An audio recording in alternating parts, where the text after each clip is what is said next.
United States and the Prime Minister of Japan.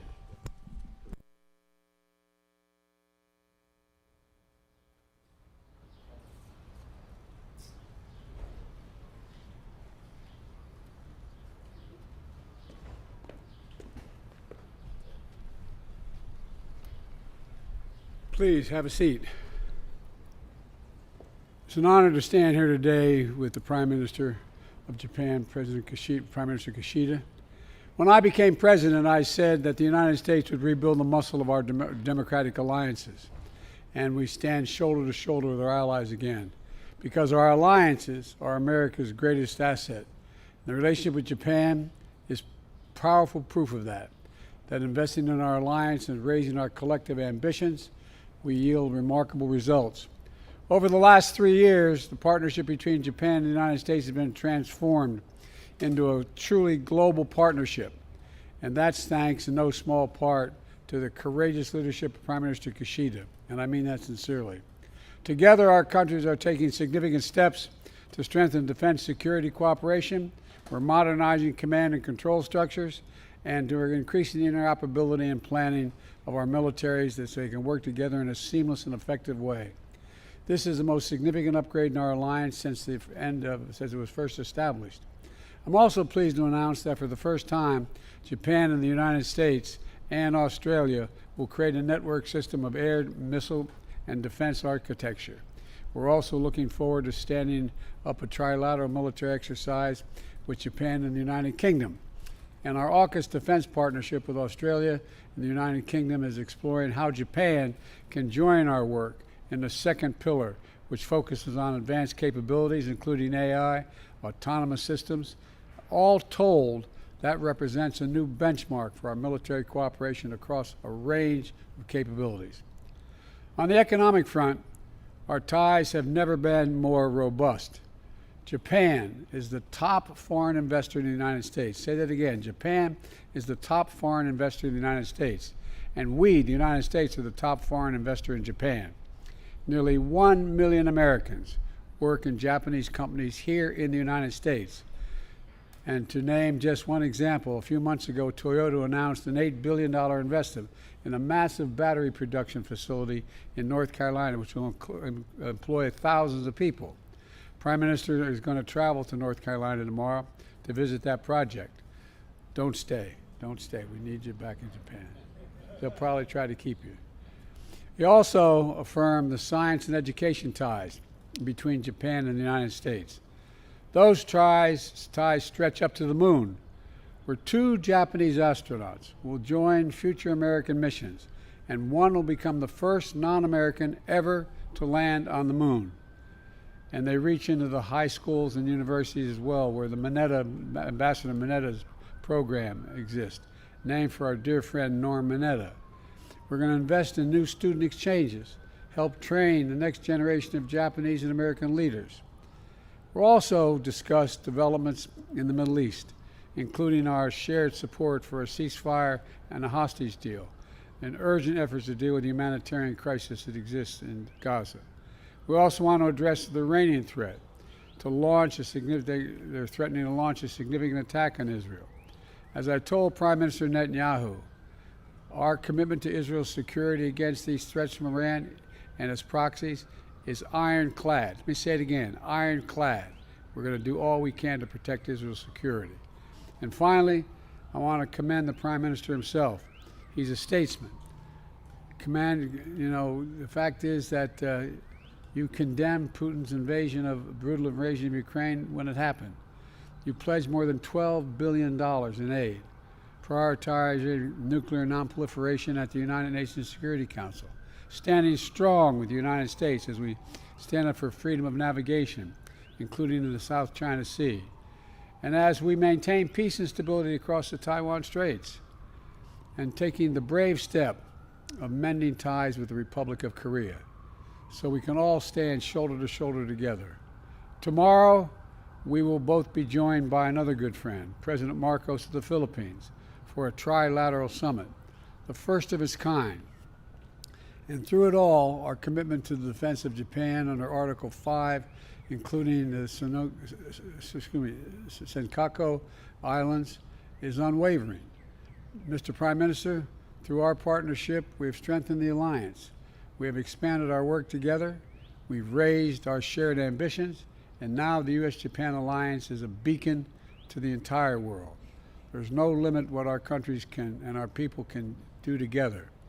So thank you for your partnership, your leadership, and your friendship. And now over to you, Mr. Prime Minister.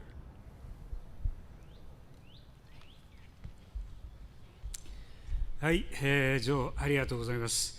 ジョーと、ジル夫人のご招 for 待、 inviting us. 改めて、感謝を申し上げます。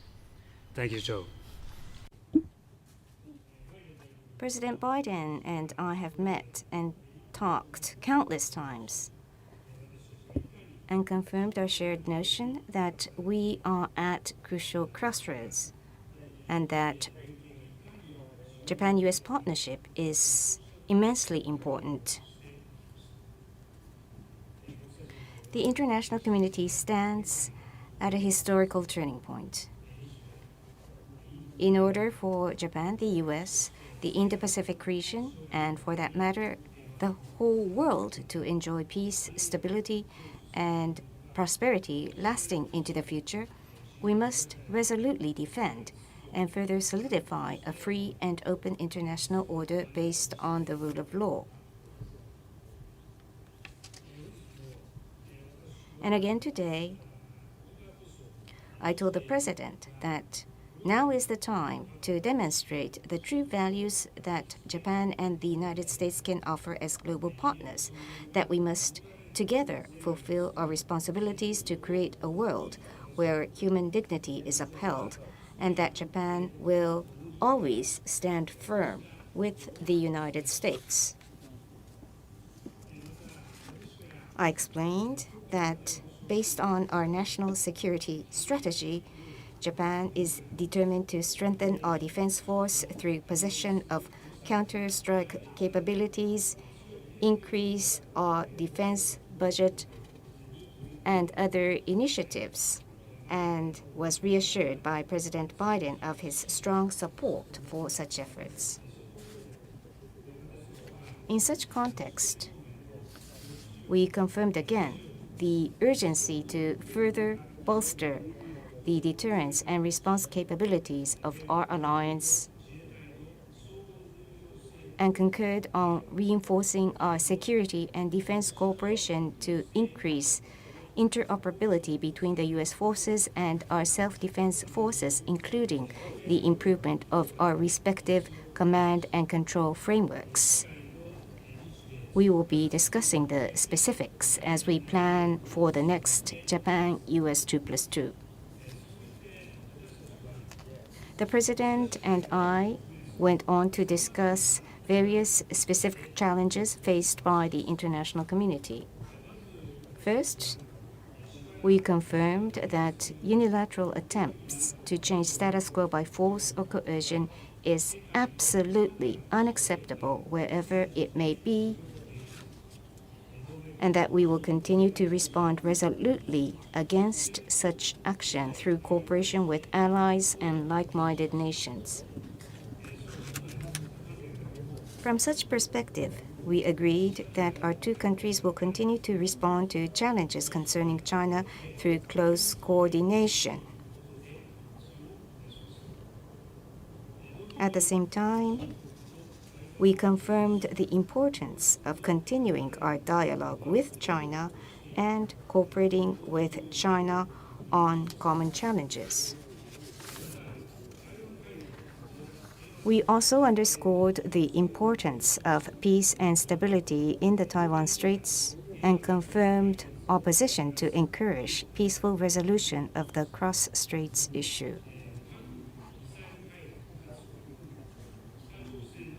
The situation in North Korea, including nuclear and missiles development, was brought up as well. We welcomed the progress seen in many areas of cooperation based on the outcome of the Japan-US ROK Summit last August and concurred to coordinate even more closely as we face serious concerns under the current state of affairs. President Biden once again demonstrated his strong support towards the immediate resolution of the abduction issue. We reaffirmed the importance of realizing a free and open Indo-Pacific based on the rule of law and concurred to maintain close collaboration through various opportunities, including the Japan-US-Philippines Summit, which is planned for tomorrow. Regarding Russia's aggression of Ukraine, based on a recognition that Ukraine today may be East Asia tomorrow, taking the issue as our own problem for Japan, I expressed our resolution to continue with stringent sanctions against Russia and strong support for Ukraine, and we concurred to maintain close partnership with like-minded countries. On the situation in the Middle East, I expressed my respect for the efforts of President Biden towards the release of the hostages, improvement of the humanitarian situation, and for calming down the situation. I then explained how Japan is continuing diplomatic efforts to improve the humanitarian situation and to realize a sustainable ceasefire, and agreed to continue close cooperation towards the improvement of the situation, the realization of a two-state solution, and the stabilization of the region. Regarding the economy, we firstly concurred that for both of us to lead the global economic growth together, the promotion of investment in both directions is important. I explained how Japanese businesses are making a significant contribution to the U.S. economy by their investment and the creation of jobs, to which President Biden agreed. In order to maintain and strengthen the competitive edge in the area of advanced technologies and to respond appropriately to issues such as economic coercion, non-market policies and practices, and excess capacities, and to overcome the vulnerability of the supply chains and to lead a sustainable and inclusive economic growth, we affirmed that the collaboration of Japan and the United States is indispensable. In addition, we concurred to advance our cooperation in the areas such as decarbonization, AI, and startups. There was a huge achievement also in the area of space. In the first half of the 1960s, when I was in the United States, it was the dawn of space development in the United States. I am one of all those who was so excited in the U.S. by the spectacular challenge in space. The implementing arrangement has been signed on this occasion, and the provision of the lunar rover by Japan and the allocation of 2 astronaut flight opportunities to the lunar service to Japan were confirmed. Under the Artemis program, I welcome the lunar landing by a Japanese astronaut as the first non-US astronaut. We also discussed the efforts towards a world without nuclear weapons. We affirmed the realistic and practical endeavors on nuclear disarmament, including the issuance of the G7 leaders' Hiroshima vision last year, and I welcomed the participation of the United States in the FMCT Friends, which was launched by my initiative. Lastly, in order to further strengthen the people-to-people bond, which is the cornerstone of our unwavering Japan-US relationship, we affirm to further promote people-to-people exchanges. As the outcome of our meeting today, we will issue the joint statement titled "The Global Partners for the Future." This is the expression of the determination of Japan and the United States to maintain and strengthen a free and open international order based on the rule of law that underpins the peace, stability, and prosperity of the international community and states the guiding principles. With our partnership, we will defend the future of Japan and the United States, the Indo-Pacific, and the world, and make that future all the more prosperous. Thank you. Now we'll take a few questions. Jordan Fabian of Bloomberg. Thank you, Mr. President. Last month, you predicted the Federal Reserve would cut interest rates thanks to falling inflation. But today, data showed that inflation rose more than expected for the third straight month. So how concerned are you about the fight against inflation stalling? And do you stand by your prediction for a rate cut? Well, I do stand by my prediction that before the year is out, there'll be a rate cut. This may delay it a month or so. I'm not sure of that. We don't know what the Fed is going to do for certain. But look, we have dramatically reduced inflation from 9% down to close to 3%. We're in a situation where we're better situated than we were when we took office, where inflation was skyrocketing. And we have a plan to deal with it, whereas the opposition, my opposition, talks about two things. They just want to cut taxes for the wealthy and raise taxes on other people. And so I think they have no plan. Our plan is one I think is still sustainable. Mr. Prime Minister, you've said that the Nippon Steel acquisition of U.S. Steel is a private matter, but I'm wondering, did you discuss the matter today with President Biden, and do you believe that politics are influencing President Biden's decision to oppose the deal? And I wouldn't mind, Mr. President, if you answer that one too. Hi. On the issue that you have raised, we understand that discussions are underway between the parties. We hope these discussions will unfold in directions that would be positive for both sides. Japan believes that appropriate procedures based on law is being implemented by the U.S. government. Japan is the largest investor to the United States. Japanese businesses employ close to 1 million workers in the United States, and investment from Japan to the U.S. can only increase upwards in the months and years to come. And we wish to cement this win-win relationship.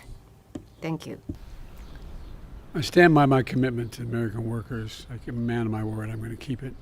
And with regard to that, I stand by our commitment to our alliance. This is exactly what we're doing, a strong alliance as well.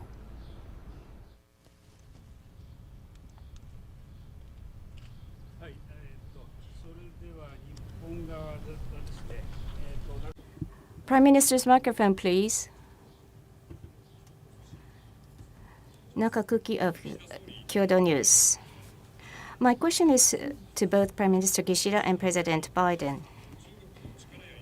At the summit, you confirmed your strong objections against unilateral attempts to change status quo by force or coercion by China and agreed on reinforcing response capabilities. Under current circumstances, should Japan and the United States bolster defense capabilities, China may become more preoccupied in military expansion and intensify its coercive behavior. That is the risk of dilemma. In order to avoid divide and avoid the divide, how should Japan and U.S. respond? Let me then take that question first. At this summit, we confirmed that the United States and Japan will resolutely defend and bolster a free and open international order based on the rule of law, and that Japan and the United States as global partners shall work together for that purpose. On challenges concerning China, including the point you raised on objecting to unilateral attempts to change status quo by force or coercion, we concurred that Japan and the United States as global partners shall work in close coordination. And also, as I said previously, we will continue our dialogue with China, and we will cooperate with China in tackling common challenges. And the President and I confirmed the importance of such dialogue as well. Based on the solid trust with our ally, the United States, we will continue to call on China to fulfill its responsibilities as a major power. Japan's policy, which I have consistently embraced, is to comprehensively promote the mutual strategic relationship we have with China and establish a constructive and stable Japan-China relationship through efforts by both sides. That has been my consistent position that I have upheld. We will continue to seek close communication with China at all levels. That's it for me. First of all, we keep improving our lines of communications with one another. That's the United States and China. I've recently spoken at length with President Xi, and we've agreed that we would, number one, have personal contact with one another whenever we wanted to discuss anything, so there'd be nothing slips, as they say, between the cup and the lip, so we know exactly what the other team is thinking, number one. And so we had a long discussion almost 2 weeks ago now. And the best way to reduce the chances of miscalculation and misunderstanding. That's number one. Number two, in our alliance we have with Japan is a purely defensive in nature. It's a defensive alliance. And the things we discussed today improve our cooperation and are purely about defense and readiness. It's not aimed at any one nation or a threat to the region, and it doesn't have anything to do with conflict. And so this is about restoring stability in the region, and I think we have a chance of doing that.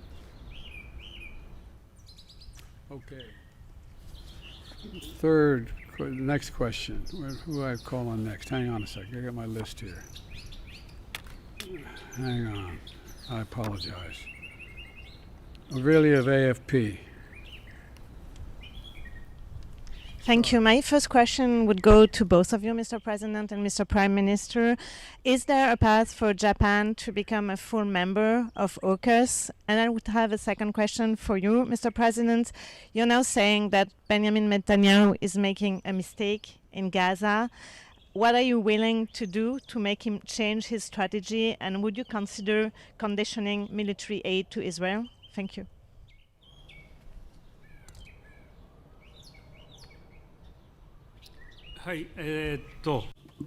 Thank you. Your question about AUKUS, I will respond.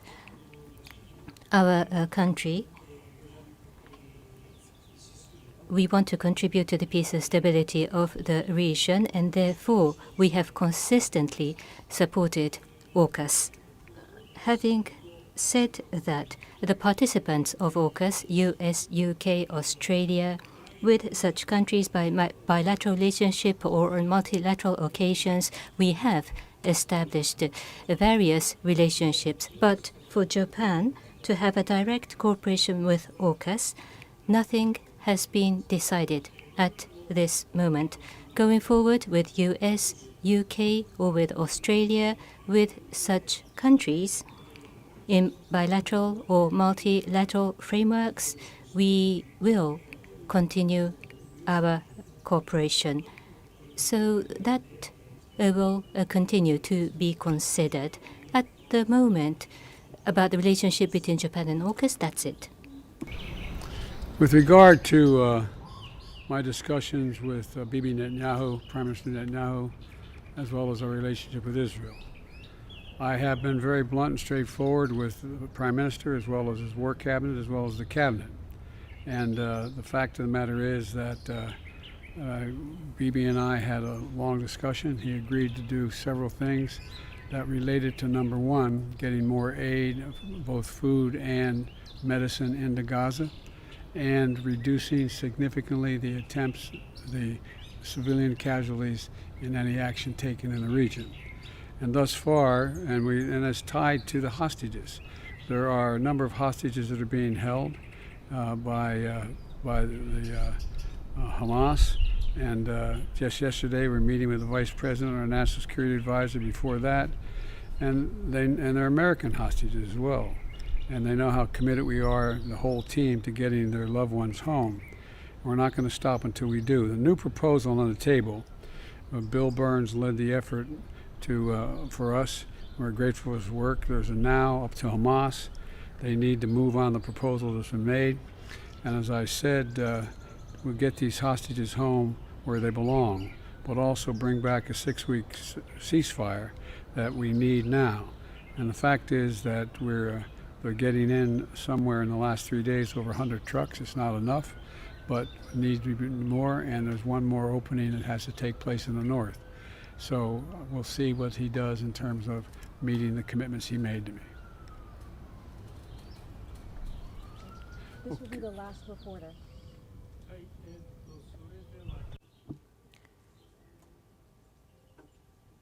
Mr. Shimizu, please.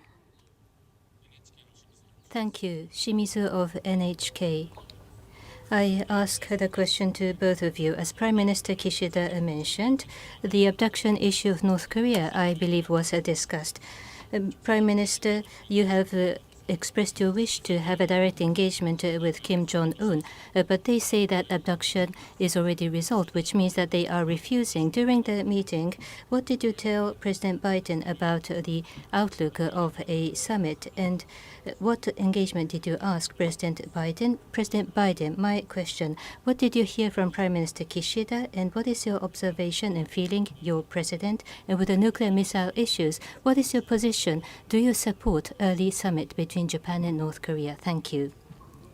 First of all, if I may start regarding my summit meeting with President Biden about North Korea, including the missile and nuclear issues we have discussed, and regarding the increasingly worrying situation, we have agreed to continue a close coordination. And on top of that, we concurred that the window of a discussion with North Korea is open, and we discussed that Japan, US, and ROK will continue to work closely together. I also asked for the continued understanding and cooperation for the immediate resolution of the abduction issue, and President Biden once again gave myself a very strong assurance. Regarding the recent announcement by North Korea, I will refrain from commenting on each and every announcement by North Korea, but as I have been mentioning repeatedly, based on the perspective that the establishment of a meaningful relation between Japan and North Korea is in the interest of both Japan and North Korea, and that it would be hugely beneficial to the peace and stability of the region, my policy is to aim for a summit meeting with North Korea to resolve various issues, and will advance high-level consultation directly under my instruction, and that remains unchanged. That is my response. We did discuss this issue. We both agreed that DPRK must also address the serious human rights and humanitarian concerns of the international community, including the immediate resolution of the abduction issue. But you know, the Prime Minister has just spoken to the potential, what his plans may mean, but I welcome the opportunity, we welcome the opportunity of our allies to initiate dialogue with the Democratic Republic of Korea. So I've said many times, we're open to dialogue ourselves at any time, without preconditions with the DPRK. So I have faith in Japan, I have faith in the Prime Minister, and I think seeking a dialogue with them is a good thing, it's a positive thing. Thank you. Thank you. Thank you.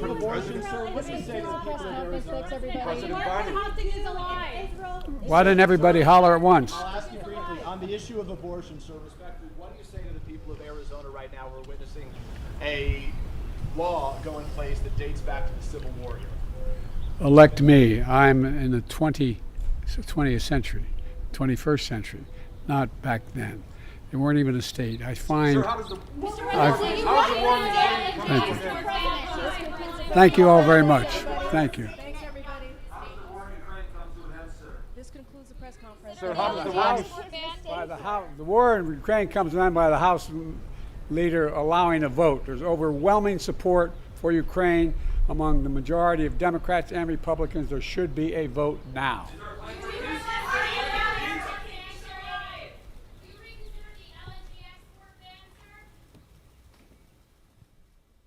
There is no ban to Japan.